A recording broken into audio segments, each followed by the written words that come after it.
আমার মতো অনেকের একটি প্রবলেম হয় বা হয়েছে, যাদের স্মার্ট ওয়াচ ইউজ করে সেটি অনেকের সম্মুখীন হয়ে থাকে। যেমন এখানে একটা স্মার্ট ওয়াচ আমার আছে। এই স্মার্ট ওয়াচটা আমি ভেবেছিলাম পুরো অফ হয়ে গেছে, তার মানে এটা নষ্ট হয়ে গেছে। কিন্তু এখানে প্রবলেম ছিল এটার চার্জারের তারটা,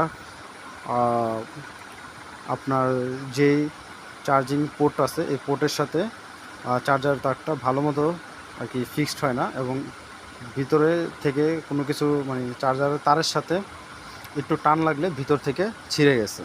আপনারা দেখতে পাচ্ছেন কিনা জানি না।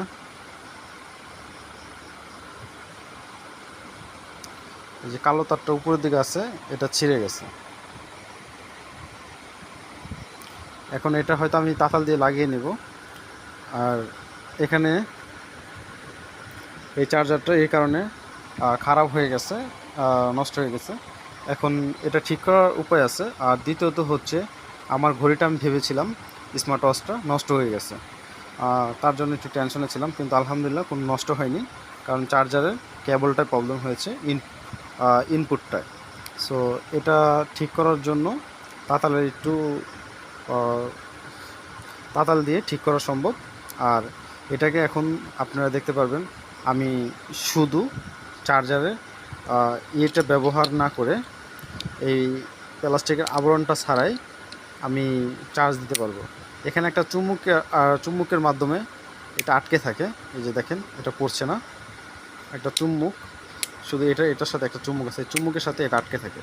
আর এটা হচ্ছে শুধু লো। এখন আমি এই যে কালো তারটাকে এখানে চাপ দিয়ে ধরে এটার উপর সেট করে ধরে রাখলে আমার ঘড়িটা অন হয়ে যাবে।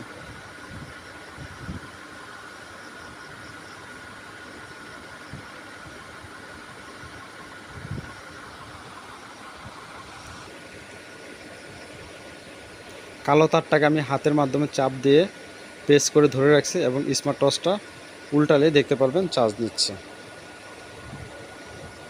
তার মানে আমাদের এই যে কয়েল আছে, এই কয়েল থেকে চার্জ আর কি চলে যায় আমাদের ব্যাটারিতে, এবং এই যে নেগেটিভ এবং পজিটিভ আছে, এই যে এই দুটো এখান থেকে ম্যাগনেটের মাধ্যমে চার্জগুলো গ্রহণ করে ব্যাটারিতে সংযোগ দেয়। তার ফলে আমরা আর কি এটা চার্জ পেয়ে থাকি।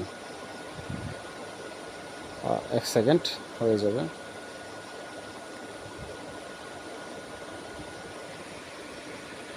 এই যে চার্জ নিচ্ছে। সো আমার ঘড়িটা ঠিক আছে এবং আলহামদুলিল্লাহ ভালো।